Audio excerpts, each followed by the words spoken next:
안녕하십니까 시청자 여러분. 아직도 여름에 계속되는 것 같습니다. 한낮의 기온이 무척 높게 나오고 있습니다. 코로나도 기승을 부린다고 합니다. 건강에 모두 유의하시기 바랍니다. 오늘은 의료계의 무리한 조건은 난제 해결이 도움이 안 된다라는 주제로 말씀을 드리고자 합니다. 의대 정원 문제가 의료계의 과도한 전제 조건 요구와 정부의 경직된 태도로 진척을 보지 못하고 있습니다. 대통령실이 엊그제 여야의정 협의체 가동에 긍정적 반응을 보이면서 사태 해결의 실마리가 풀리는 듯 했습니다. 의료계만 받아들인다면 새로운 국면을 맞을 것이라고 예견했습니다. 하지만 의료계의 반응은 실망스럽기만 합니다. 전공의에 이어서 대한의사협회 측에서 2025년 의대 정원의 원점 재논의를 대화의 전제 조건으로 내세운 모양입니다. 시작 전부터 원점 재논의를 받아들이라는 요구입니다. 이는 협의 자체를 하지 말자는 것이나 다를 바가 없습니다.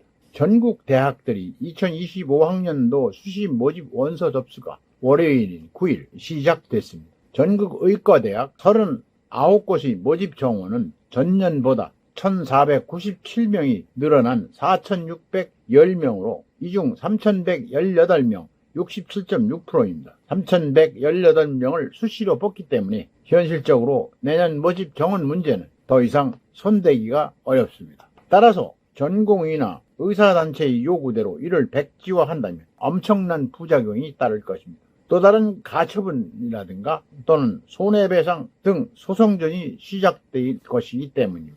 대학 입시가 2달밖에 남지 않은 만큼 이를 현실로 받아들이는 선에서 대화의 물꼬를 트는 것이 합리적입니다. 그리고 의료계 곳곳에서 쏟아내는 사과 요구도 바람직하지 않다고 봅니다. 의료계와 대화에 최소한의 진정성이 있다면 윤석열 대통령이 사과가 있어야 하고 막말과 실언을 일삼는 보건복지부 장관과 차관, 대통령실 사회수석을 즉각 파면하라는 경기도 의사의 입장은 해결 노력에 찬물을 끼얹을 뿐입니다. 의사들은 정부가 무리하게 의대 증원을 밀어붙였기 때문에 국민 건강과 의사 양성이 심각한 위기에 직면했다고 주장합니다. 이 주장을 받아들인다고 치고 그렇다면 의사들은 어떠했는가? 정부에 의해 일어난 위험을 최소화하는 것은 의사들에게 책임이 없는 것인가? 환자들 곁을 무작정 떠나버린 행동은 잘한 것인가? 먼저 자신들을 돌아봐야 할 것입니다.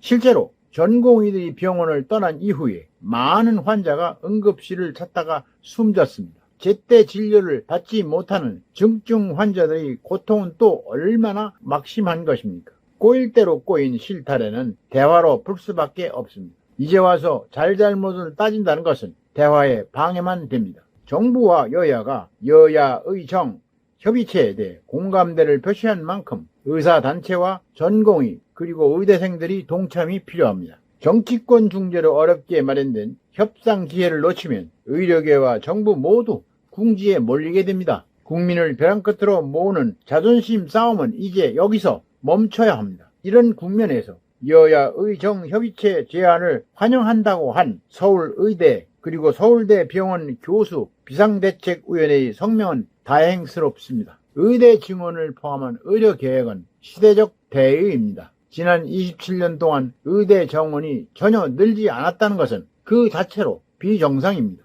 윤석열 정부가 방향은 제대로 잡았지만 정무적 실패 탓에 7개월째 파행이 이어진 것입니다. 윤 대통령은 응급실 등 의료 현장의 문제를 뒤늦게 인식하고 여야 의정협의체 구성에 동의한 것은 다행스러운 일입니다. 의사단체는 이제 무리한 요구를 접어야 합니다. 2025년 의대 증원 백지화 요구는 국민 지지를 얻기 어렵습니다. 정부와 정치권이 절충안을 낸다고 하여서 의사들 주장이 옳다는 것은 아닙니다. 협의회에 참여해서 합리적 해법을 찾기 위해 함께 노력해야 합니다. 거듭 강조하지만 의료계획이라는 대의를 지키면서 다수 국민이 공감할 수 있는 해법을 찾는데 여야 의정 모두가 지혜를 모아야 할 것입니다. 오늘은 여기까지입니다. 끝까지 시청해 주셔서 감사합니다.